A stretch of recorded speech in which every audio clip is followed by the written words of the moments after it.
Human rights watch ने world report 2024 में मानवाधिकार के मोर्चे पर भारत के रुख और नीतियों को लेकर गंभीर आरोप लगाए हैं। गुरुवार को जारी वर्ल्ड रिपोर्ट 2024 में संगठन ने कहा कि अधिकारों का मान सम्मान करने वाले लोकतंत्र के रूप में वैश्विक नेतृत्व की भारत सरकार की दावेदारी इससे कमज़ोर हुई है।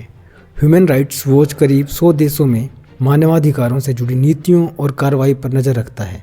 इसी के आधार पर वो अपनी सालाना रिपोर्ट तैयार करता है। 740 पन्नों की अपनी ताज़ा रिपोर्ट में संगठन ने मणिपुर में हुए नस्ली टकराव से लेकर दिल्ली के जंतर मंतर में महिला पहलवानों के विरोध प्रदर्शन और जम्मू कश्मीर के हालात का जिक्र किया। रिपोर्ट में है क्या? कहना है कि पिछले साल भारत में मानवाधिकारों को दमन और उत्पीड़न की कई घटनाएं हुई। संगठन ने अपने बयान में भारत में बीजेपी के नेतृत्व वाली सरकार को हिंदू राष्ट्रीय सरकार कहा है। साथ ही कहा है कि सरकार ने बीते साल सामाजिक कार्यकर्ताओं, पत्रकारों, विपक्षी नेताओं और सरकार के आलोचकों को गिरफ्तार किया गया। रिपोर्ट में क्या है? ह्यूमन राइट्स वॉच का कहना है कि पिछले साल भारत में मानवाधिकारों के दमन और उत्पीड़न की कई घटनाएं हुई हैं। संगठन ने अपने बयान में भारत में बीजेपी के नेतृत्व वाली सरकार को हिंदू राष्ट्रवादी सरकार कहा है।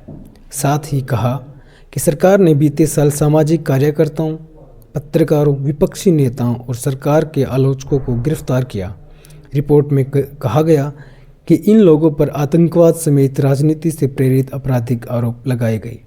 रिपोर्ट के अनुसार छापे मारकर कथित वित्तीय अनियमितताओं के आरोप और गैर सरकारी संगठनों को मिल रही आर्थिक मदद के लिए बने फॉरेन कॉन्स्टिट्यूशन रेगुलेशन कानून का इस्तेमाल कर पत्रकार, सामाजिक कार्यकर्ताओं, आलोचकों को परेशान किया गया। संगठन की एशिया उप निदेशक मीनाक्षी गांगुली ने कहा, भारत सरकार की भेदभावपूर्ण और विभाजनकारी नीतियों के कारण अल्पसंख्यकों के खिलाफ हिंसा बढ़ी है। इससे डर का माहौल बना है। सरकार की आलोचना करने वालों में डर पैदा हुआ है। गांगुली ने कहा, परेशान करने वाली बात ये रही कि सरकारी तंत्र ने इसके लिए जिम्मेदार लोगों की जवाबदेही तय करने की बजाय पीड़ितों को सजा दी और सवाल उठाने वालों के खिलाफ कार्रवाई की। इस रिपोर्ट में किन किन घटनाओं का जिक्र किया? रिपोर्ट में बीते साल फरवरी में बीबीसी के दफ्तरों पर पड़े छापों से लेकर मणिपुर हिंसा और राजधानी दिल्ली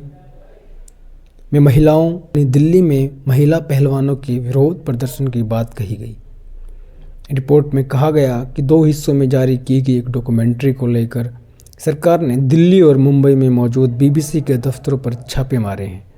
डॉक्यूमेंट्री में इस बात का जिक्र था कि नरेंद्र मोदी की सरकार मुसलमानों को सुरक्षा देने के मामले में नाकाम रही। आईटी कानून के तहत मिली इमरजेंसी ताकतों का इस्तेमाल करते हुए सरकार ने इस डॉक्यूमेंट्री को भारत में ब्लॉक भी किया। बीबीसी ने इंडिया द मोदी क्वेश्चन नाम से 2 एपिसोड की एक डॉक्यूमेंट्री बनाई थी। इसका पहला एपिसोड 17 जनवरी को ब्रिटेन में प्रसारित हुआ। इसके बाद नूह में सांप्रदायिक हिंसा भी दिखाई गई। ह्यूमन राइट्स वॉच की रिपोर्ट में कहा गया कि जुलाई में हरियाणा के नूह में हिंदू धर्म मानने वाले कुछ लोगों ने एक जुलूस निकाला, जिसके बाद इलाके में हिंसा तेजी से फैली। रिपोर्ट में कहा गया कि सरकार ने मुसलमानों के विरोध में कार्रवाई करते हुए कई मुसलमानों की संपत्तियों को तोड़ा और उन्हें हिरासत में लिया। रिपोर्ट के मुताबिक 31 जुलाई को नूह में बजरंग दल ने धार्मिक यात्रा का आयोजन किया था। इसमें हजारों की संख्याओं में बजरंग दल के कार्यकर्ताओं ने हिस्सा लिया।